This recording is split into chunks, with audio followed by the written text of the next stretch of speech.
اللهم اجعل في قلبي نورا۔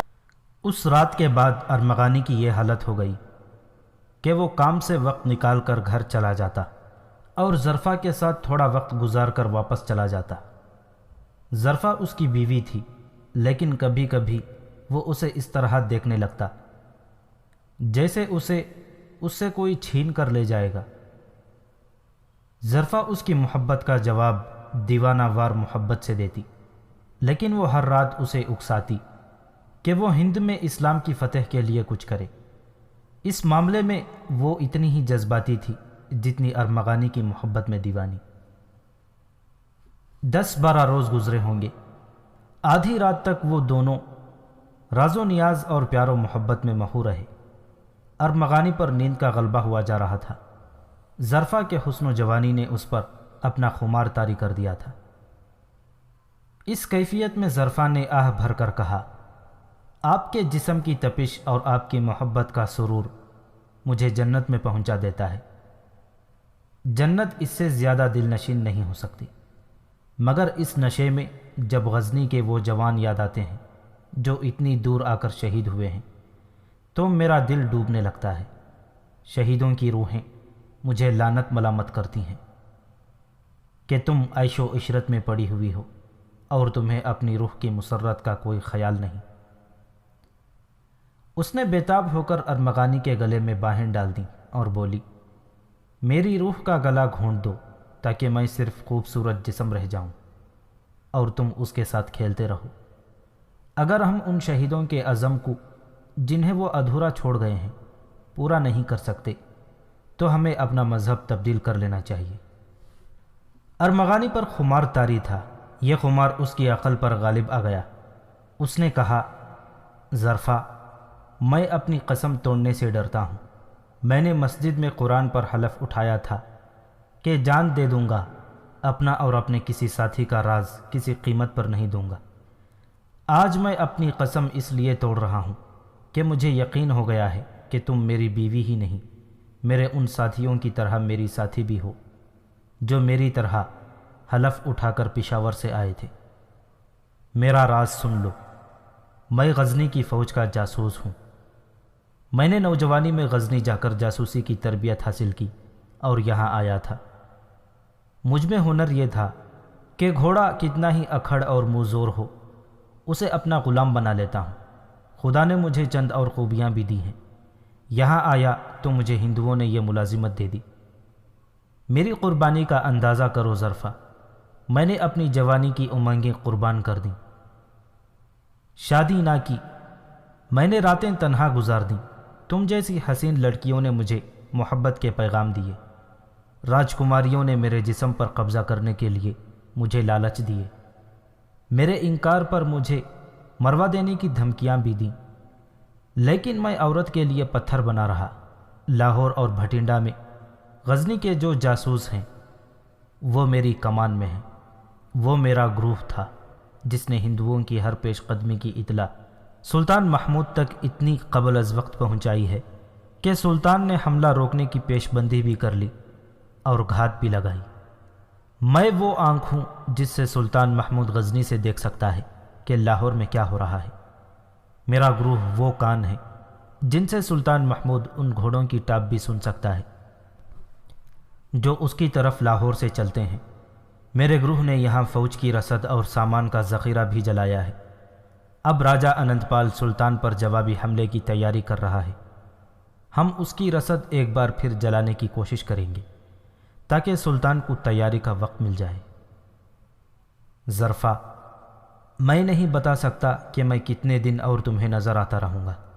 تم نے اس آدمی کے ساتھ شادی کی ہے جو جلاد کی تلوار کے نیچے کھڑا ہے۔ میں تمہارے والد کو یہ راز نہیں دے سکتا تھا کیونکہ وہ میرے لیے اجنبی تھے۔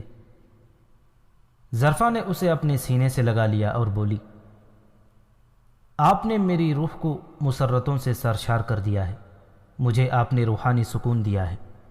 میں آپ سے وعدہ کرتی ہوں کہ مجھے آپ جہاں بھی استعمال کریں گے میں ہر مشکل میں آپ کا ساتھ دوں گی، آگ لگانے اور آگ میں کود جانے سے بھی نہیں ڈروں گی۔ میں مر جانا پسند کروں گا تمہیں کسی مشکل میں نہیں ڈالوں گا۔ ارمغانی نے کہا، اگر پکڑا گیا یا مارا گیا تو تمہیں بہت دن پہلے بتا دوں گا کہ تمہیں کہاں جانا ہے۔ مجھے اپنے ایک دو ساتھیوں کے ٹھکانے بتا دیں، ظرفا نے کہا، تاکہ آپ زیادہ دنوں کے لیے غیر حاضر ہو جائیں تو میں ان سے معلوم کر لیا کروں گی۔ ہم نے یہ راز اپنی ماؤں کو بھی کبھی نہیں دیے۔ ارمغانی نے کہا، تمہیں اگر میری غیر حاضری میں یہاں سے غائب کرنے کی ضرورت پڑی تو میرے ساتھی خود آ کر تمہیں لے جائیں گے۔ ان کے پاس میری کوئی ایسی نشانی ہوگی جسے دیکھ کر تمہیں اعتبار آ جائے گا کہ تمہارے ساتھ دھوکہ نہیں ہو رہا۔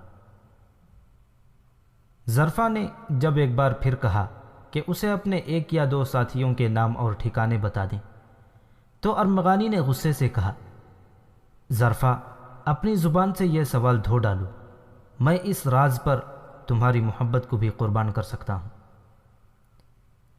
2-4 دن اور گزر گئے۔ ظرفا ارمغانی کی بیوی بن کر خوشی سے پھولے نہیں سماتی تھی، لیکن ارمغانی نے اس پر اپنا آپ ظاہر کر دیا تو وہ مسرت سے سرشار رہنے لگی۔ ایک رات وہ بہت دیر عشق و محبت کی راز و نیاز میں محو رہے۔ ارمغانی دن بھر نئے گھوڑوں کے ساتھ بھاگ بھاگ کر تھکن سے چور تھا۔ ظرفا کے ساتھ وہ زیادہ دیر جاگتا رہا اور سو گیا۔ ظرفا کی آنکھ نہ لگی۔ وہ تھوڑی دیر ارمغانی کو دیکھتی رہی۔ اس کی نیند جب بے ہوشی کی صورت اختیار کر گئی تو وہ اٹھی اور دبے پاؤں صحن میں نکل گئی۔ ذرا سی دیر کھڑی رہی، پھر دیوڑی میں چلی گئی۔ صدر دروازے کے ساتھ کان لگائے اور صحن میں چلی گئی۔ ذرا ٹہل کر کمرے میں گئی اور ارمغانی کو دیکھا، وہ خراٹے لے رہا تھا۔ ظرفا پھر صحن میں چلی گئی۔ وہ بے چین تھی، دبے پاؤں چلتی تھی۔ اسے بلی کی دھیمی سی میاؤں کی سی آواز سنائی دی۔ بلی باہر بولی تھی یا چھت پر۔ ظرفا دبے پاؤں دیوڑی میں گئی اور صدر دروازے کی زنجیر کھول دی۔ کیواڑ ذرا سا کھول کر دیکھا، باہر 3 آدمی کھڑے تھے۔ ایک نے سرگوشی میں پوچھا، سو رہا ہے؟ ظرفا نے فوراً جواب نہ دیا، ذرا سوچ کر بولی، ابھی جاگ رہا تھا، شاید اب تک سو گیا ہو۔ میں دیوڑی میں تمہارا انتظار کر رہی تھی، تم باہر ہی ٹھہرو، میں دیکھتی ہوں، سو گیا ہو تو آ کر دروازہ کھول دوں گی۔ وہ زنجیر چڑھا کر تیزی سے اس کمرے میں گئی جہاں ارمغانی گہری نیند سویا ہوا تھا۔ ظرفا نے اسے جھنجھوڑ کر جگایا۔ وہ ہڑبڑا کر اٹھا، کمرے میں دیا جل رہا تھا۔ ارمغانی نے گھبرا کر پوچھا، کیا بات ہے؟ زیادہ باتیں کرنے کا وقت نہیں ارمغانی، ظرفا نے بڑی تیزی سے بولتے ہوئے کہا، بھاگ جاؤ، یہاں زیادہ دیر نہ رکنا، میں نے تمہیں دھوکہ دیا ہے۔ میرا باپ مجھے دھوکے کا ذریعہ بنا کر لایا تھا۔ میرا باپ تاجر نہیں، راجہ اننت پال کا جاسوس ہے۔ ہم پشاور سے نہیں، بھٹنڈا سے آئے ہیں۔ ہم مسلمان ہیں۔ تمہارے متعلق کسی نے شک ظاہر کیا تھا کہ تم غزنی والوں کے جاسوس ہو، مگر کوئی ثبوت نہیں ملتا۔ تم سے ایک تو یہ معلوم کرنا تھا کہ تم جاسوس ہو یا نہیں، اور اگر ہو تو تمہارے ساتھی کون کون ہیں۔ میرا باپ بھٹنڈا سے یہاں آیا تو اسے یہ کام دیا گیا کہ تم سے راز لے لے۔ وہ پشاور کا تاجر بن کر آیا اور مجھے ساتھ لے آیا۔ اس نے تمہارا پردہ اٹھانے کی بہت کوشش کی، لیکن تم نے راز نہ دیا۔ میرے باپ نے یہ طریقہ اختیار کیا کہ مجھے تمہاری بیوی بنا دیا۔ یہ میرے حسن اور میری جوانی کا اثر تو ضرور تھا، لیکن میں نے جس طرح تم پر اپنا نشہ طاری کیا، یہ میرا کمال تھا۔ تم مرد ہو اور عورت مرد کی خطرناک کمزوری ہوتی ہے۔ میرا تو کام ہی یہی ہے۔ میں نے تمہارے سینے سے راز نکال لیا۔ شعیب ارمغانی مسحور کیے ہوئے آدمی کی طرح سن رہا تھا۔ باہر ایک بار پھر بلی کی میاؤں سنائی دی۔ ظرفا اور تیزی سے بولنے لگی، تم جب اپنے کام پر چلے جاتے تھے تو ایک عورت میرے پاس آتی تھی، میں اسے بتلایا کرتی تھی کہ راز لیا ہے یا نہیں۔ آخر ایک دن میں نے اسے بتایا کہ یہ آدمی بڑا خطرناک جاسوس ہے۔ مجھے کہا گیا کہ تمہارے ساتھیوں کے نام اور ٹھکانے معلوم کروں۔ تم نے مجھے یہ راز نہ دیا۔ میں نے اپنے باپ کو اطلاع بھیجی کہ یہ راز لینا ناممکن ہے۔ مجھے اطلاع ملی کہ آج میں جاگتی رہوں، باہر بلی کی میاؤں سنائی دے تو میں دروازہ کھول دوں۔ 3 آدمی آئیں گے، ان میں میرا باپ بھی ہوگا، وہ تمہیں پکڑ لیں گے اور یہیں تمہارے سینے سے راز نکالنے کے لیے مجھے استعمال کریں گے یا تمہیں اذیتیں دیں گے۔ مجھ سے تفصیل سے نہ پوچھنا، وہ آ گئے ہیں۔ پھر دروازہ کیوں نہیں کھولا؟ ارمغانی نے پوچھا اور اچھل کر اٹھا۔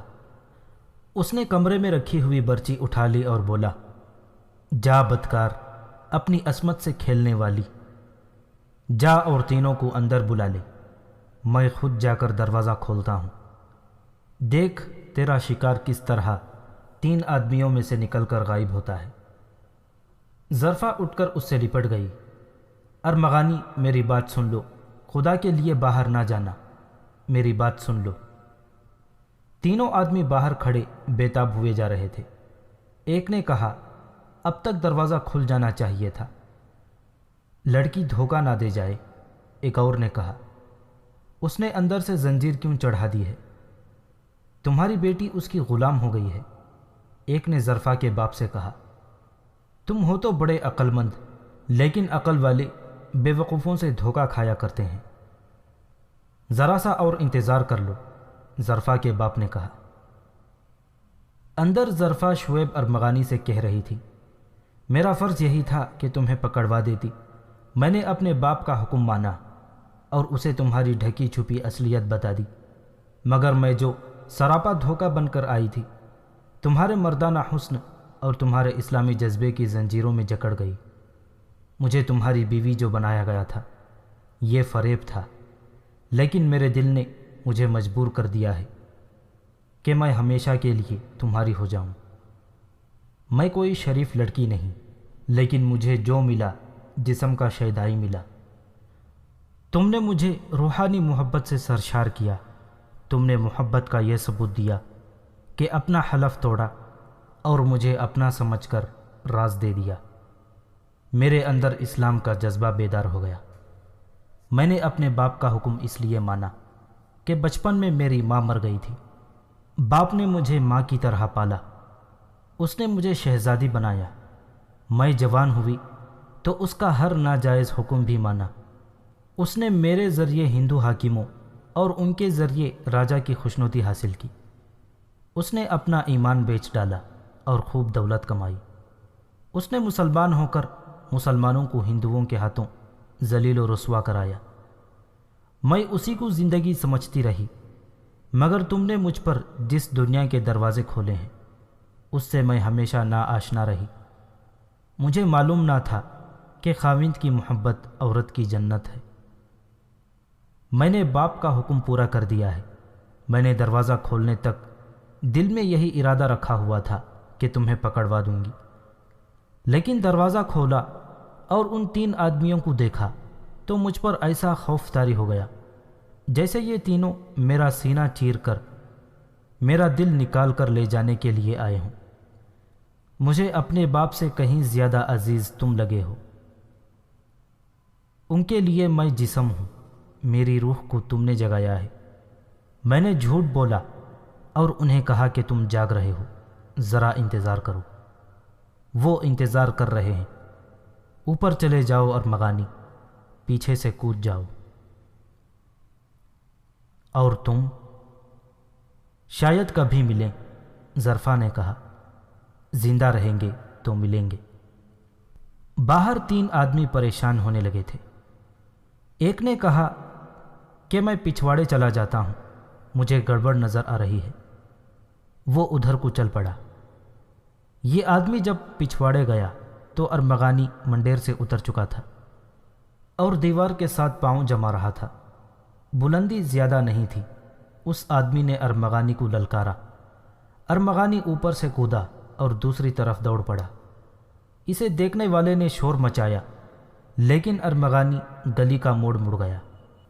وہ گلیوں میں دوڑا جا رہا تھا اور اس کے تعاقب میں 3 آدمی تھے۔ اسے رات کا اندھیرا فائدہ دے رہا تھا۔ وہ کھلے علاقے میں چلا گیا جہاں مکان ایک دوسرے سے الگ الگ تھے۔ ایک حویلی کے ارد گرد فصیل تھی اور فصیل کے ساتھ جھاڑیاں اور اونچی گھاس تھی۔ وہ فصیل کے ساتھ چھپ کر بیٹھ گیا۔ اس کے تعاقب میں آنے والے وہاں رک گئے اور ادھر ادھر دیکھنے لگے۔ ارمغانی بیٹھے بیٹھے سرکتا گیا اور فصیل کے پھاٹک تک جا پہنچا۔ وہ پھاٹک کے اندر جا کر فصیل کی دوسری طرف چلا گیا۔ وہ اٹھا نہیں۔ یہ حویلی کا باغیچہ تھا۔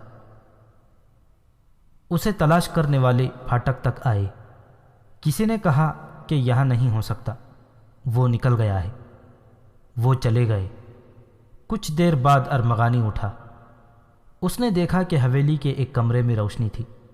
اسے وہاں رکنا نہیں چاہیے تھا، لیکن خطرہ تھا کہ اسے تلاش کرنے والے ابھی دور نہیں گئے ہوں گے۔ وہ بیٹھ گیا۔ اس حویلی سے وہ واقف تھا، لیکن یہاں کبھی نہیں آیا تھا۔ یہ راجہ اننت پال کی ایک رقاصہ اور مغنیہ کی حویلی تھی۔ مسلمان تھی، لیکن اسمرتی کہلاتی تھی۔ اپنے فن اور جسمانی حسن میں یکتا تھی۔ اپنی قدر اور قیمت جانتی تھی۔ اس نے راجہ اننت پال سے اپنی یہ شرط منوا لی تھی کہ وہ محل میں نہیں رہے گی، چنانچہ وہ اس حویلی میں رہتی تھی، جس کے آگے چھوٹا سا خوشنما باغیچہ تھا۔ اسمرتی ہر رات اور ہر کسی کے لیے ناچنے والی رقاصہ نہیں تھی۔ اسے اس وقت راجہ بلایا کرتا تھا جب کوئی خصوصی مہمان آیا ہوتا تھا۔ وہ اڑنے والی تتلی تھی، کسی کے ہاتھ نہیں آتی تھی۔ اس رات جب ارمغانی اس کے باغیچے میں چھپا بیٹھا تھا، وہ ذرا دیر پہلے راج محل سے آئی تھی۔ کسی دوسری ریاست کا راجہ آیا ہوا تھا۔ وہ آئینے کے سامنے بیٹھی کپڑے بدل رہی تھی۔ اس کی جوانی کے چند دن باقی تھے۔ اس نے اپنی بوڑھی خادمہ سے کہا، آج تو تھک گئی ہوں۔ رقاصہ جب تھکن محسوس کرے اسے شادی کر لینی چاہیے۔ خادمہ نے اسے کہا، لیکن ناچنے گانے والیاں سمجھتی ہیں کہ وہ سدا حسین اور جوان رہیں گی اور ان پر بوڑھے منڈلاتے رہیں گے۔ میں تو ابھی جوان ہوں، اسمرتی نے مسکرا کر کہا۔ میں بھی یہی کہا کرتی تھی، خادمہ نے کہا۔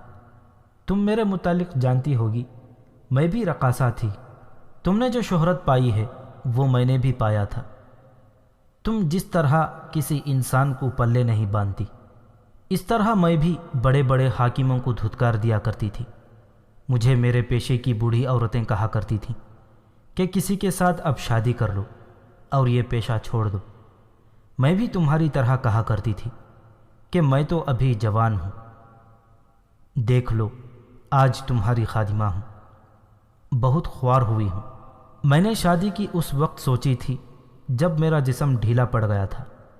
میری دہلیز پر ماتھے رگڑنے والوں نے مجھے دھتکار دیا، کسی بوڑھے نے بھی مجھے قبول نہ کیا۔ اسمرتی نے پہلی بار محسوس کیا کہ جوانی ڈھلنے والی ہے۔ اس کی خادمہ نے اسے ایسا ہولناک خاکہ دکھایا کہ اس پر سنجیدگی طاری ہو گئی۔ باہر کتے کے بھونکنے کی آواز آئی، پھر ایسی آوازیں آئیں جیسے کتے نے کسی کو پکڑ لیا ہو اور اسے جھنجھوڑ رہا ہو۔ یہ اسمرتی نے حویلی کی رکھوالی کے لیے کتا رکھا ہوا تھا، رات کو اسے کھول دیا کرتی تھی۔ اس کی ایسی خوفناک آواز پر اسمرتی اور خادمہ باہر کو دوڑی گئیں۔ اس کا خون خوار کتا کسی آدمی پر جھپٹ رہا تھا۔ اسمرتی نے دوڑ کر کتے کو پکڑا۔ کتے نے غصے میں اس کے ہاتھ پر بھی پنجہ مار دیا۔ کون ہو تم؟ اس نے اس آدمی سے پوچھا جسے کتے نے پکڑ لیا تھا۔ وہ بیٹھ گیا تھا۔ کوئی چور ڈاکو ہو؟ اگر چور ڈاکو ہوتا تو یہاں نہ کھڑا رہتا، اس آدمی نے کہا۔ میرا نام شعیب ارمغانی ہے۔ گھوڑوں کا استاد؟ ہاں اسمرتی جی، ارمغانی نے کہا۔ یہاں کیا لینے آئے تھے؟ اسمرتی نے کہا۔ اندر چلو، اگر تم بھاگے تو جانتے ہو کہ اس کا نتیجہ کیا ہوگا۔ ارمغانی جب اندر روشنی میں گیا تو اس کے کپڑے پھٹے ہوئے تھے۔ اس کے دونوں بازوؤں اور ایک ٹانگ سے خون بہہ رہا تھا۔ کتے نے اس کی کھال ادھیڑ دی اور ٹانگ پر کاٹا بھی تھا۔ میں نہیں مان سکتی کہ تم یہاں چوری کرنے آئے تھے، اسمرتی نے کہا۔ تم ان لوگوں میں سے ہو جو میرے جسم کے شیدائی ہیں۔ تمہیں میری خوبصورتی اور جوانی یہاں لائی ہے۔ تم سمجھتے ہوگے کہ میں یہاں اکیلی رہتی ہوں۔ میرا کتا شیر اور چیتے کو بھی اس باغیچے میں نہیں ٹہرنے دیتا۔ اسمرتی نے خادمہ سے کہا، اس کے زخم دھونے کے لیے پانی گرم کرو، صاف کپڑا اور شراب لے آؤ، اس کے زخموں پر باندھو۔ شراب اور جلا ہوا سوت زخم کو بہت جلدی ٹھیک کر دیتا ہے۔ خادمہ چلی گئی تو ارمغانی نے اسمرتی سے کہا، تمہارے کتے نے مجھے تمہارے باغیچے میں پکڑا ہے نا، اس لیے تم مجھے چور کہہ سکتی ہو، مجھے بدکار بھی کہہ سکتی ہو، جو تمہیں اکیلا جان کر آدھی رات کو آیا ہے۔ غور سے سنو اسمرتی، تمہیں اپنے جس حسن اور جوانی پر اتنا زیادہ ناز ہے، اسے اگر میری آنکھوں سے دیکھو تو اپنے آپ سے نفرت کرنے لگو۔ کیا تم مجھ سے نفرت کرنے چوروں کی طرح یہاں آئے ہو؟ جسے میں چاہتا ہوں اور جو مجھے چاہتی ہے، اگر اسے دیکھ لو تو تم آئینے میں اپنی صورت دیکھنی چھوڑ دو۔ ارمغانی نے کہا، دل سے یہ وہم کہ میں تمہاری خاطر آیا ہوں اور غرور کہ تم بہت حسین ہو نکال دو۔ تم راجہ اننت پال کی راجکماریوں سے زیادہ خوبصورت نہیں ہو، میں انہیں دھتکار چکا ہوں۔ پھر یہاں کیوں آئے تھے؟ اسمرتی کے ایک ہاتھ کی الٹی طرف کتے نے پنجہ مار دیا تھا، وہاں سے خون کے 2-3 قطرے فرش پر گرے۔ ارمغانی اس کے سامنے کھڑا تھا، اس کے خون کے قطرے پہلے ہی گر رہے تھے۔ ارمغانی نے نیچے دیکھا، اسمرتی کا خون اس کے خون کے ساتھ مل گیا تھا۔ اپنے خون کو دیکھو، ارمغانی نے اسمرتی سے کہا، میرے خون کے ساتھ مل کر اس کا رنگ چمک آیا ہے۔ جانتی ہو کیوں؟ دونوں خون ایک ہیں۔ تم نے اپنے خون کو تکبر، غرور اور گناہ سے بدرنگ کر رکھا ہے۔ یہ اپنے خون سے ملا تو اپنے اصلی رنگ میں آ گیا ہے۔ حیران ہو کہ مجھے نہ دیکھو رقاصہ، اب میں تمہیں اسمرتی نہیں کہوں گا۔ میں ہندوانہ نام سے ایک مسلمان لڑکی کی توہین نہیں کروں گا۔ میں کہہ رہا تھا کہ میرا اور تمہارا خون ایک ہے، اور یہ ان باپوں کا خون ہے جو ایک تھے، اور ہو سکتا ہے میرا اور تمہارا خون ایک ہی باپ کا ہو۔ تم کوئی پاگل معلوم ہوتے ہو۔ تم جانتی ہو میں کون ہوں؟ ارمغانی نے کہا، میں تمہیں تمہارے خون کی اصلیت دکھا رہا ہوں۔ رقص اور موسیقی تمہارا مذہب نہیں، حسن اور جوانی اور تمہاری آواز کا جادو تمہاری ملکیت نہیں۔ کل پرسوں تم ان سب سے محروم ہو جاؤ گی۔ آج تم مجھ سے کہہ رہی ہو کہ میں چوروں کی طرح تمہارے گھر میں آیا ہوں، پھر تم دعا کیا کرو گی کہ مجھ جیسا کوئی جوان چوروں کی طرح تمہارے گھر میں آئے، مگر کوئی نہیں آئے گا۔ تم راتوں کو اس کتے کو باندھ کر رکھا کرو گی کہ کوئی تمہارے گھر آئے۔ تم دیکھنا، اس کتے کے سوا اس گھر میں کوئی نہیں آئے گا۔ ایک نیکی کرو، مجھے پناہ دو۔ کیوں؟ اسمرتی نے پوچھا، کیا کر کے بھاگے ہو؟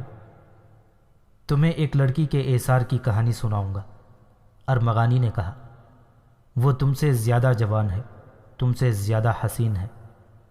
اس کے حسن میں وہ جادو ہے جو تم گنوا چکی ہو۔ وہ تم سے زیادہ گنہگار ہے، لیکن اس نے اپنا گھر جنت میں بنا لیا ہے۔ مجھے پناہ دو، اپنی نوکرانی کو یہاں نہ آنے دینا۔ اپنے زخم میں خود صاف کر لوں گا۔ اسے کہو کہ کسی کو نہ بتائے کہ میں یہاں ہوں۔ اسمرتی کو خادمہ پہلے ہی کچھ ایسی باتیں کہہ چکی تھی جن سے اس کے دل پر بوجھ تھا۔ اب ایک جوان اور دلکش مرد جو اس کا قیدی اور زخمی تھا، اسے کہہ رہا تھا کہ اس کے حسن و جوانی کا جادو ختم ہو چکا ہے۔ اس کے دل کا بوجھ بڑھ گیا تھا۔ اس نے خادمہ کو یہ کہہ کر کمرے سے نکال دیا کہ کسی سے ذکر نہ کرے کہ یہاں کوئی آیا تھا۔ اسمرتی نے شعیب ارمغانی کے زخم اپنے ہاتھوں شراب سے دھوئے، ان پر صفوف اور کورے سوت کی راکھ باندھی۔ ٹانگ کے زخم گہرے تھے۔ ارمغانی نے اسمرتی کے ہاتھ کا زخم صاف کیا اور اس پر صفوف رکھ کر پٹی باندھی۔ اس دوران ارمغانی اسے ظرفا کی پوری بات تفصیل سے سناتا رہا۔ اس نے کچھ بھی نہ چھپایا، جھوٹ نہ بولا۔ یہ بھی بتا دیا کہ وہ سلطان محمود کے لیے جاسوسی کرتا ہے، اسلام کی عظمت اور ہندوؤں کی اسلام دشمنی کی باتیں کیں۔ اس نے کہا کہ ظرفا کو باپ نے عیش اور گناہ میں ڈال کر اسے شہزادی بنایا تھا۔ اس کی فریب کاری کامیاب تھی، لیکن روحانی محبت نے اس لڑکی کے سینے میں مسلمان لڑکی کو جگہ دیا، تو اس نے ایسا کام کیا کہ اس کا دل جیت لیا۔ ٹھہرو، اسمرتی نے عجیب سے لہجے میں کہا، آج رات کالنجر کا راجہ آیا ہوا ہے، مجھے اسی کے لیے بلایا گیا تھا۔ راجہ اننت پال نے اسے میرے متعلق بتایا تھا کہ یہ مسلمان ہے اور میری بڑی ہی عزیز اور قیمتی رقاصہ۔ کالنجر کے راجہ نے کہا تھا کہ میں مسلمانوں کی جو خوبصورت لڑکی دیکھتا ہوں اسے اغوا کر کے رقاصہ یا فاحشہ بنا دیتا ہوں۔ مسلمانوں کی نسل ختم کرنے کا یا ان میں بدی پیدا کرنے کا یہی طریقہ ہے، اور اگر آپ بھی یہی طریقہ اختیار کریں تو آپ دیکھیں گے کہ ہمارے ملک میں جو مسلمان رہ جائیں گے ان کا پیشہ ناچ گانا اور عصمت فروشی ہوگا۔ اسمرتی نے ارمغانی کو کالنجر کے راجہ کی یہ بات سنائی تو اس کی آنکھیں ٹھہر گئیں۔ ارمغانی نے اس کے اندر احساس بیدار کر دیا تھا، اسے یاد آ گیا تھا کہ وہ مسلمان ہے۔ ارمغانی نے اس کی یہ بات سنی تو اس نے ایسی باتیں کی جنہوں نے جلتی پر تیل کا کام کیا۔ میں مسلمان بیٹیوں کی عصمت پر قربان ہو رہا ہوں، ارمغانی نے کہا۔ غزنی سے اتنی دور آ کر شہید ہونے والے تم جیسی بیٹیوں اور بہنوں کی عصمت کی خاطر شہید ہوئے ہیں۔ تم کھلونا ہو اور یہ کھلونا پرانا ہو رہا ہے۔ ظرفا بن جاؤ، اپنی روح کو پہچانو۔ یہ رقاصہ ایسی صورتحال سے کبھی دوچار نہیں ہوئی تھی، اسے ایسی کڑوی کسیلی باتیں کسی نے کبھی نہیں سنائی تھیں۔ اسے اس کے حسن و جوانی اور رقص کی تعریف کرنے والے ملا کرتے تھے۔ اب اس کے اندر ایک انکشاف ابھرنے لگا۔ تم بھی فریب ہو اور تمہارے چاہنے والے بھی فریب ہیں۔ ظرفا کو شاید میں نے دیکھا ہے، اسپرتی نے کہا۔ اگر وہی ہے تو بہت خوبصورت لڑکی ہے۔ تم اسے چاہتے ہو؟ میری روح اسے چاہتی ہے، ارمغانی نے کہا۔ تم نے اس محبت کا ذائقہ نہیں چکھا۔ اگر میں تمہیں پناہ دوں تو مجھے اس محبت کے ذائقے سے سرشار کر سکتے ہو، اسمرتی نے کہا۔ میرے اندر معلوم نہیں کیا ہونے لگا ہے، جیسے زمین زلزلے سے ہل رہی ہو۔ مجھے بھائی بنا سکتی ہو، ارمغانی نے کہا۔ روح کو سرشار کرنا ہے تو دل میں بہن کا رشتہ بیدار کر لو۔ تم میری پناہ میں رہو گے ارمغانی۔ لیکن وہ کہتے کہتے رک گئی۔ اچانک اس نے ارمغانی کے گال اپنے ہاتھوں کے پیالے میں تھام لیے اور اس کی آنکھوں میں آنسو آ گئے۔ قدرے لرزتی ہوئی آواز میں بولی، میرے سامنے ظرفا کا نام نہ لینا۔ ہاں، تم ٹھیک کہتے ہو، وہ تمہاری بہن نہیں، لیکن تم اس کی خاطر مجھے دھوکہ دو گی۔ اس نے ارمغانی کے گال چھوڑ دیے اور ان ہاتھوں سے اپنے آنسو پوچھنے لگی۔ تم تو راجوں مہاراجوں اور بادشاہوں کے دلوں پر حکومت کرتی ہو، مجھ سے یہ ڈر کیوں؟ میں نہیں بتا سکتی، اسمرتی نے کہا۔ میں نہیں جانتی کیا جواب دوں۔ تم میری پناہ میں ہو، میری ملکیت ہو۔ ہم اب میں نہیں سمجھ سکتی کہ کیا کہوں۔ ہم ایک ہیں، اس نے فرش پر دیکھ کر کہا۔ ہمارا خون ایک ہے۔ تم نے میری آنکھوں میں وہ روشنی پیدا کر دی ہے جو اپنے خون کو پہچان لیتی ہے۔ سو جاؤ ارمغانی، سو جاؤ۔ زخم ٹھیک ہونے تک تمہیں کوئی نہیں پکڑ سکتا۔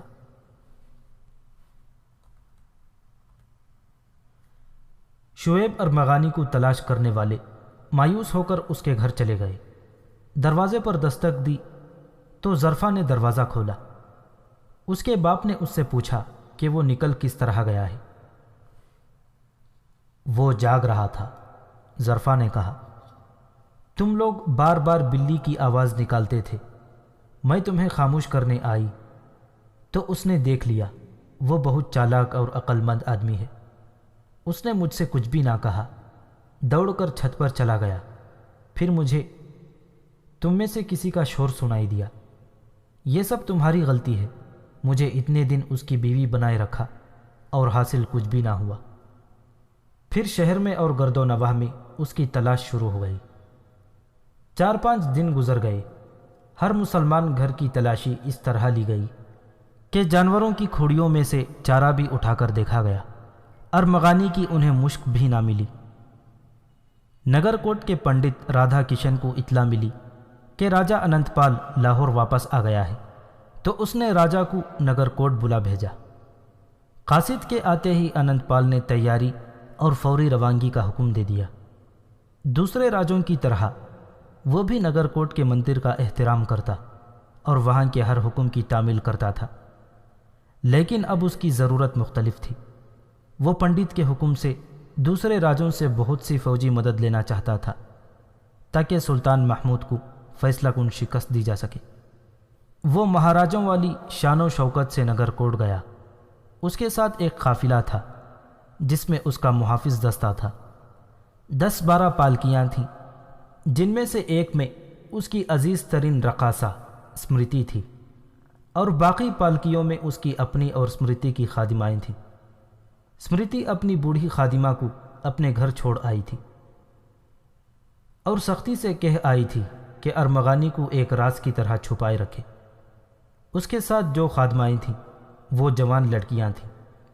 قافلے میں دیگر ضروری سامان کے خچروں کے علاوہ سازندے بھی تھے۔ راجہ نے نگر کوٹ میں مندر والی پہاڑی کے دامن میں ایک سرسبز اور خوشنما جگہ کیمپ لگایا۔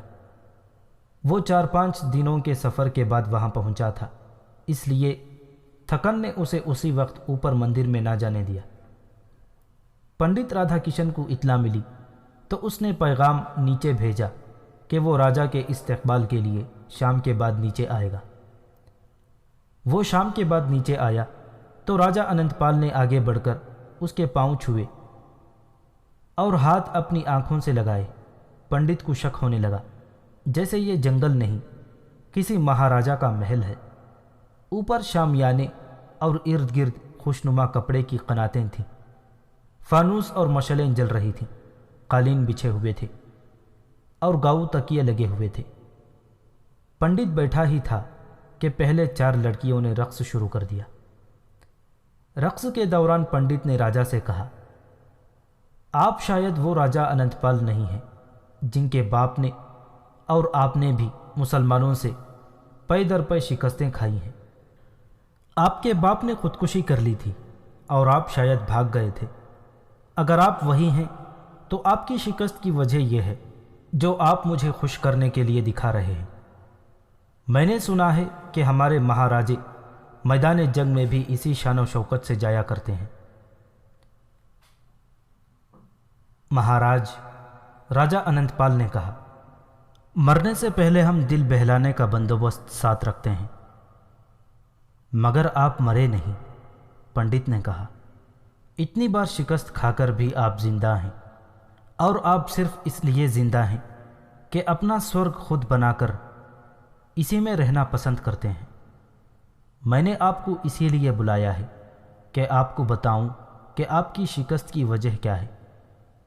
جسم کی لذت اور سرور حاصل کرنے والوں کا انجام یہی ہوا کرتا ہے۔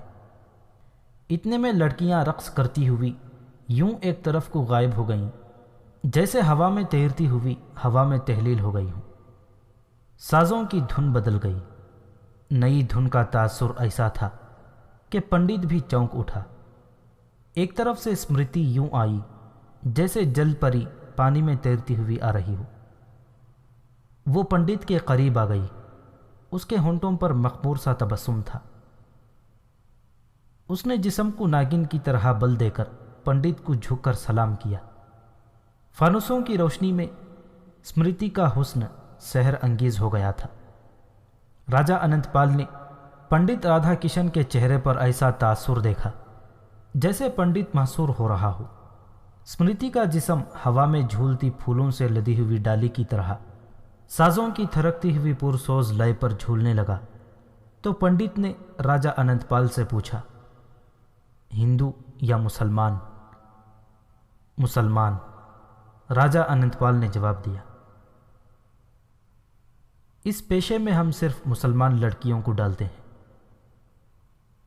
اگر اس رقاصہ کو ہم اپنے مندر کی نرتکی بنا لیں تو آپ اسے ہمارے حوالے کر دیں گے؟ اس کے بجائے مہاراج مجھ سے 100 لڑکیاں لے لیں، راجا اننت پال نے کہا۔ یہ رقاصہ مجھے اپنی جان سے بھی زیادہ پیاری ہے۔ میں یہی سننا چاہتا تھا، پنڈت نے کہا۔ میں اسے اپنے لیے نہیں لے جا رہا۔ میں مندر میں کسی داسی کو بھی نہیں رکھتا۔ نرتکی یعنی رقاصہ کو کیوں رکھوں؟ اسے کشن بھگوان کے چرنوں قدموں میں قربان کرنا ہے۔ قربان کرنا ہے؟ راجا نے بدک کر پوچھا۔ ہاں راجا اننت پال، پنڈت نے کہا، یہ خواہش میری نہیں، یہ دیوتاؤں کا انتخاب ہے۔ یہ رقاصہ انہوں نے مانگی ہے۔ ہم لاہور میں 2 لڑکیوں کی جان کی قربانی دے چکے ہیں اور آپ نے دونوں بار شکست کھائی ہے، پنڈت نے کہا، کیونکہ آپ کے پنڈتوں نے ان لڑکیوں کو ناپاک کر کے ذبح کیا تھا۔ مجھے تو کشن مراری کا اشارہ ملا تھا کہ قربانی اس لڑکی کی دو جو رقص میں بے مثال ہو، حسن میں بے مثال ہو، بوڑھی نہ ہو، نوجوان بھی نہ ہو، اور وہ جس کے پاس ہو اسے اتنی عزیز ہو کہ کسی قیمت پر کسی کو دینے پر رضامند نہ ہو سکے۔ میں بہت عرصے سے ایسی رقاصہ کو ڈھونڈ رہا تھا، مجھے مل گئی ہے۔ میں ہندو دھرم کی فتح چاہتا ہوں۔ میں تمہیں دیوتاؤں کے قہر سے بچانے کی فکر میں ہوں۔ راجا اننت پال نگرکوٹ کے پنڈت کی حکم عدولی نہیں کر سکتا تھا۔ پنڈت نے اس کے ساتھ سلطان محمود پر حملے کی اور ہندوستان سے مسلمانوں کو نکالنے کی وہی باتیں کی جو وہ بہت دن پہلے دوسرے مہاراجوں سے کہہ چکا تھا۔ اسے بھی پنڈت نے وہی مشورہ دیا کہ مسلمانوں کو پشاور سے آگے جہاں راجا جے پال نے شکست کھائی تھی للکارو اور اسے شکست دے کر ملتان کے سلسلہ کوہ میں گھس جاؤ۔ آگے غزنی ہے، غزنی کی سلطنت کو ہماری فوجوں سے بچانے والا کوئی نہ ہوگا۔ بھیرا اور ملتان کا کیا بنے گا؟ راجا اننت پال نے پوچھا۔ دونوں شہروں کی مسلمان فوج ہماری قیدی ہوگی، پنڈت نے کہا۔ آپ چلے جائیں، راگ رنگ کو بھول کر جنگی تیاری کریں۔ تمام ریاستوں کی طرح آپ کے پاس دولت پہنچ رہی ہے۔ اگلے روز راجا اننت پال اوپر آ گیا اور مندر میں پوجا پاٹ کر کے وہاں سے واپس آ گیا۔ اسمرتی کو پنڈت رات کو ہی لے گیا تھا۔ راجا اننت پال اسے دیکھ بھی نہ سکا۔ پنڈت رادھا کشن اسمرتی کو پہاڑوں پر مندر میں لے گیا۔ وہ خاموشی سے اس کے پیچھے چلی جا رہی تھی۔ اسے معلوم نہیں تھا کہ اسے ذبح کر کے اس کے خون سے کشن مراری کے بت کے پاؤں دھوئے جائیں گے۔ اسے جب پنڈت تہخانے کے ایک کمرے میں لے گیا جہاں فرش پر قالین اور قالین پر بستر بچھا ہوا تھا تو اسمرتی نے پنڈت سے پوچھا کہ اسے یہاں کیوں بلایا گیا ہے۔ کیا تمہیں ہمارے ساتھ آنا اچھا نہیں لگا؟ پنڈت نے پوچھا اور کہا، بیٹھو تو صحیح۔ پنڈت مسکرانے لگا۔ اسمرتی نے بیٹھ کر اس کا ہاتھ پکڑ لیا اور آہستہ سے کھینچا۔ پنڈت اس کے پاس بیٹھ گیا۔ اسمرتی نے اس کی آنکھوں میں آنکھیں ڈال دی۔ اس کے ہونٹوں پر تبسم آ گیا۔ پنڈت کے جسم نے جھرجھری سی لی تو اسمرتی نے کہا، مہاراجا نے میرے رقص کی قدر نہیں کی۔ ابھی آپ نے میرا رقص دیکھا ہے، آواز نہیں سنی، مگر آپ کو میرا جسم اچھا لگا ہے۔ اوہ، پنڈت نے سنجیدہ سے لہجے میں کہا، تم تو کچھ اور ہی سمجھ بیٹھی ہو۔ مجھے تمہارا جسم ضرور اچھا لگا ہے، مگر تم غلط سمجھ رہی ہو۔ ہماری زندگی عورت سے ہمیشہ خالی رہی ہے اور خالی ہی رہے گی۔ کیوں؟ ہم تو عورت کو قریب سے دیکھنا بھی گناہ سمجھتے ہیں، پنڈت نے کہا۔ پھر آج یہ گناہ کیسے کر بیٹھے؟ ابھی جواب نہیں دے سکتا، پنڈت نے کہا۔ دل سے وہ وہم نکال دو جو تم نے میرے ساتھ اس کمرے میں آ کر پیدا کر لیا ہے۔ ہمیں تمہارے جسم کے ساتھ ذرا سی بھی دلچسپی نہیں۔ ہم سے ابھی کچھ نہ پوچھو، ہم تمہیں دیوی کا درجہ دیں گے، تمہیں گنگا جل میں نہلائیں گے، تمہارے سارے پاپ جھڑ جائیں گے۔ اسمرتی کی ہنسی نکل گئی۔ وہ کچھ دیر سنتی ہی رہی اور پنڈت اسے دیکھتا رہا۔ وہ بچوں کی طرح ہنستے ہنستے اس طرح لڑک گئی کہ اس کا سر پنڈت کی گود میں جا گرا۔ اس کے بال بکھرے ہوئے اور بہت ملائم تھے۔ بالوں میں ایسا عطر لگایا گیا تھا جو مہاراجوں کے لیے تیار کیا جاتا تھا، اور مہاراجے اپنی خاص قسم کی عورتوں کو لگایا کرتے تھے۔ اس کی بو میں مدہوشی کا اثر تھا۔ اس اثر کے ساتھ اسمرتی کے ریشمی بالوں اور اریاں کندھوں کے لمس کا اثر شامل ہوا تو پنڈت کا جسم بڑی زور سے کانپا۔ اس نے عورت کو اتنے قریب سے کبھی نہیں دیکھا تھا، مگر قدرت کا ایک شاہکار اس کی گود میں آ گرا تھا۔ اٹھو نرتکی، پنڈت نے اسے ہاتھ لگائے بغیر کہا۔ اٹھو اور بتاؤ تم کیوں ہنس رہی ہو؟ اسمرتی کوئی شریف عورت نہیں تھی، جسموں سے کھیلنا جانتی تھی۔ وہ اٹھنے کے بجائے پیٹھ کے بل لیٹ گئی اور سر پنڈت کی گود میں رہنے دیا۔ اس نے اوپر دیکھا اور بچوں کی شوخی سے بولی، آپ مجھے گنگا جل میں نہلا کر میرے پاپ دھو ڈالیں گے؟ نہیں، آپ نے غلط کہا ہے۔ کہنا یوں چاہیے کہ میں گنگا میں اتروں گی تو گنگا کے پاپ بہہ جائیں گے۔ پنڈت نے اسے اٹھانے کی کوشش نہ کی۔ اسمرتی ناگن کی طرح بل کھا کر اٹھی اور پنڈت کے دونوں ہاتھ اپنے ہاتھوں میں لے کر بولی، میں سمجھ گئی ہوں آپ مجھے یہاں کیوں لائے ہیں، مجھے پاک کرنے۔ وہ اچانک سنجیدہ ہو گئی اور بولی، میرے پاپ اس روز دھلیں گے جس روز ان تمام پاپیوں کو آپ گنگا میں ڈبو دیں گے جنہوں نے میرے جسم کو کھلونا بنایا ہے۔ کیا آپ کا بھگوان ان کا کچھ نہیں بگاڑ سکتا؟ اور پنڈت جی مہاراج، میرا کوئی مذہب نہیں، میرا کوئی مذہب رہنے نہیں دیا گیا۔ مجھے تھوڑے دن ہوئے پتہ چلا ہے کہ میرے اندر جو روح ہے وہ پاک ہے، اور یہ روح اس انسان کے انتظار میں میرے جسم کے پنجرے میں تڑپ رہی ہے جو اسے سچا پیار دے گا۔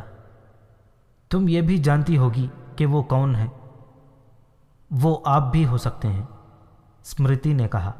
وہ کوئی آپ سے زیادہ بوڑھا بھی ہو سکتا ہے، وہ کوئی مجھ سے زیادہ جوان بھی ہو سکتا ہے، وہ کوئی رشی منی اور کوئی مولوی بھی ہو سکتا ہے وہ کسی کٹیا میں رہتا ہو، وہ کسی محل کا باسی بھی ہو سکتا ہے۔ کیا آپ کے پاس گنگا جل میں دھلا ہوا پیار نہیں؟ پنڈت یوں چونکا جیسے اسے کسی نے بڑے پیارے خواب سے بیدار کر دیا ہو۔ وہ جو دعویٰ کرتا تھا کہ اس کی زندگی عورت سے خالی رہی ہے اور خالی رہے گی، اسمرتی کے ریشمی بالوں میں الجھ گیا تھا، یا اس کے تبسم، یا اس کے سحر آگیں پیکر میں، یا اس کی باتوں میں۔ وہ اپنے آپ میں نہیں تھا۔ وہ کھسیانی سی ہنسی ہنس پڑا اور قدرے ہکلا کر بولا، کیوں نہیں؟ ایک پجاری سے تمہیں پاپ نہیں پیار ملے گا۔ اگر آپ مجھے وہ پیار دے دیں جس کی میری روح پیاسی ہے تو میں آپ کے بتوں کے آگے وہ رقص کروں گی کہ یہ پتھر بھی تھرکنے لگیں گے، اور آپ کے جس بت کے ہونٹوں کے ساتھ بانسری لگی ہے اس بنسوری سے وہ نغمہ پھوٹے گا جو آپ کو مدہوش کر دے گا۔ دور دور سے لوگ نگرکوٹ کی نرتکی کا نرتک یعنی رقص دیکھنے آیا کریں گے۔ لوگ کشن بھگوان کے بجائے نگرکوٹ کی نرتکی کی پرارتھنا کیا کریں گے۔ پنڈت اٹھا اور یوں کمرے میں ٹہلنے لگا کہ اس کا سر جھکا ہوا تھا۔ اسمرتی اسے دیکھ رہی تھی۔ پنڈت رکتا تھا، اسے دیکھتا تھا اور ٹہلنے لگتا تھا۔ مہاراج کے پاس صبح جاؤں گی؟ اسمرتی نے پوچھا۔ اگر میں تمہیں مہاراج انند پال سے ہمیشہ کے لیے مانگ لوں تو کیا کہو گی؟ یہی کہ پہلے میں ایک راجا کی ملکیت تھی، اب نگرکوٹ کے پجاری کے پنجرے میں آ گئی ہوں، اسمرتی نے جواب دیا۔ لیکن میری روح کی قیمت آپ کو ادا کرنی ہوگی۔ جو زر و جواہرات کی صورت میں نہیں ہوگی۔ اس نے اپنے گلے میں پڑا ہوا بیش قیمت ہار گلے سے زور سے نوچا اور اسے ایک بیکار چیز کی طرح پنڈت کے پاؤں میں پھینک دیا۔ انگلیوں سے ہیروں والی انگوٹھیاں اتار پھینکی اور بولی، انہیں اپنی گنگا میں بہا دیں۔ پنڈت نے جھک کر یہ چیزیں اٹھائیں اور آہستہ سے اس کے آگے رکھ کر کہا، آرام سے سو جاؤ، ہم صبح آئیں گے اور گنگا کنارے چلیں گے۔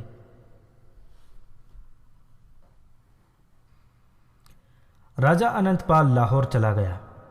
اس کے دل پر بوجھ سا تھا۔ اسمرتی کے ساتھ اسے پیار تھا، اور یہ پیار اس کے فن کی بدولت تھا، بلکہ یہ فن کا پیار تھا۔ وہ اسمرتی کے بجائے 100 حسین کنواریاں قربان کرنے کو تیار تھا، مگر پنڈت نے اسمرتی کو ہی قربانی کے قابل سمجھا۔ راجہ زیادہ دن پریشان نہ رہ سکا، کیونکہ دوسری ریاستوں کی فوجیں لاہور میں آنے لگی تھیں۔ ان میں قنوج، گوالیار اور اجمیر کی فوجیں تھیں۔ کالنجر کی فوج کو لاہور بھیجنے کے بجائے پشاور کی طرف روانہ کر دیا گیا۔ اس کے کمانڈروں کو یہ حکم دیا گیا تھا کہ وہ دریائے سندھ پار کر دیں، اپنی طرف کے کنارے سے وہ خیمہ زن ہو جائے۔ یہ 1008 عیسوی کے ساون کے دن تھے۔ دریا چڑھے ہوئے تھے۔ فوجوں کی نقل و حرکت میں خاصی دشواری پیش آتی تھی۔ دریا پار کرنے بہت مشکل تھے۔ کشتیوں کے پل بنتے تھے، سیلاب آ جاتا اور پل بیکار ہو جاتے تھے۔ لیکن اتنی بڑی فوج کو مجوزہ میدان جنگ کے قریب جمگاہ تک پہنچانے کے لیے مہینوں جتنا وقت درکار تھا۔ رسد اور باقی سامان پہنچانا بھی آسان نہیں تھا۔ ہند کے راجے سلطان محمود کو اتنی مہلت نہیں دینا چاہتے تھے کہ وہ اپنی فوج کی کمی کو پوری کر لے۔ مورخ لکھتے ہیں کہ لاہور فوجی کیمپ بن گیا تھا۔ فوج کی کیفیت یہ تھی کہ اس کی نفری بڑھتی جا رہی تھی۔ ایک تو ریاستوں کے دستے آ رہے تھے، اور دوسرے یہ کہ غیر فوجی ہندو جوان جو تیغ زنی، تیر اندازی اور گھڑ سواری کی سوجھ بوجھ رکھتے تھے، وہ جوق در جوق فوج میں شامل ہو رہے تھے۔ انہیں باقاعدہ تربیت یافتہ فوج میں تقسیم کیا جا رہا تھا۔ ہندو مائیں اپنے بیٹوں کو فوج میں بھیج کر فخر محسوس کرتی تھیں۔ مندروں کے پنڈتوں نے مسلمانوں کے خلاف ایسا زہریلا اور حقارت آمیز پروپیگنڈا کیا تھا کہ کوئی ماں اپنے بیٹے کو جنگ میں جانے سے نہیں روکتی تھی۔ لوگوں نے فوج کے لیے رسد کے انبار لگا رکھے تھے۔ رسد میدان جنگ تک لے جانے کے لیے لوگوں نے اپنے بیل، بھینسے اور اونٹ دے دیے تھے۔ مندروں میں یہی ایک پرارتھنا سنائی دیتی تھی کہ ہندو دھرم کی فتح اور اسلام کی شکست ہو۔ ہندوؤں کے دلوں میں جیسے اور کوئی خواہش تھی ہی نہیں۔ وہ جب لاہور کے ارد گرد فوجوں کا اجتماع دیکھتے تھے تو خوشی سے ان کے چہرے لال ہو جاتے تھے۔ مورخوں نے، خصوصاً فرشتہ اور البرونی نے لکھا ہے کہ ہندوستان نے اتنی فوج پہلے کبھی نہیں دیکھی تھی جو ایک متحدہ کیمپ میں جمی ہوئی تھی۔ اس کے مقابلے میں سلطان غزنوی کو اللہ کا سہارا اور اپنی جنگی فہم و فراست پر پورا بھروسہ تھا۔ وہ پشاور میں تھا اور اسے لاہور سے اطلاعیں مل رہی تھیں کہ اس کے خلاف انسانوں، گھوڑوں اور ہاتھیوں کا ایک سیلاب تیار ہو رہا ہے۔ اسے ابھی یہ پتہ نہیں چل رہا تھا کہ اس سیلاب کا رخ کس طرف ہوگا۔ اس نے بھیرا اور ملتان میں اتنی رسد رکھوا دی تھی کہ محاصرے کی صورت میں محصورین کے لیے 1 سال تک خوراک کافی تھی۔ اس نے سوچا تھا کہ ان شہروں کا محاصرہ ہوا تو وہ باہر سے محاصرہ توڑنے کی کوشش کرے گا۔ ایک روز اسے دید بانو نے اطلاع دی کہ دریائے سندھ کے قریب کالنجر کی فوج خیمے گاڑ رہی ہے۔ اس سے اسے اور زیادہ فکر پیدا ہوا۔ وہ سمجھا کہ ہندو 3 محاذ کھولیں گے، بھیرا اور ملتان کے محاصرے، اور اسے پشاور میں روکے رکھنے کے لیے ادھر بھی حملہ کر دیں گے۔ یہ سلطان کی بس کی بات نہیں تھی کہ تینوں محاذوں پر لڑتا اور فتح بھی حاصل کرتا۔ پھر ایک روز یوں ہوا کہ ہند کی متحدہ فوج سیلاب کی طرح چل پڑی۔ اس کا رخ پشاور کی طرف تھا۔ لاہور اور گرد و نواح کے ہندوؤں نے فوجوں کو دریائے راوی اس طرح پار کرایا جیسے ہر ایک سپاہی کو کندھوں پر اٹھا کر پار کر دیا ہو۔ دریا میں طغیانی تھی، کشتیوں کے 2 پل بنائے گئے تھے۔ طغیانی کشتیوں کو اچھالتی تھی، لیکن لوگوں نے رسے اپنے ہاتھوں سے اتنے موٹے اور مضبوط بنائے تھے کہ کشتیاں ایک دوسری سے الگ نہیں ہوتی تھیں۔ مسلسل 3 دن اور 3 راتیں فوج دریا پار کرتی رہی۔ رسد سے لدی ہوئی بیل گاڑیوں کو لوگ دھکیلتے تھے تاکہ بیل تھک نہ جائیں اور تیز چلتے رہیں۔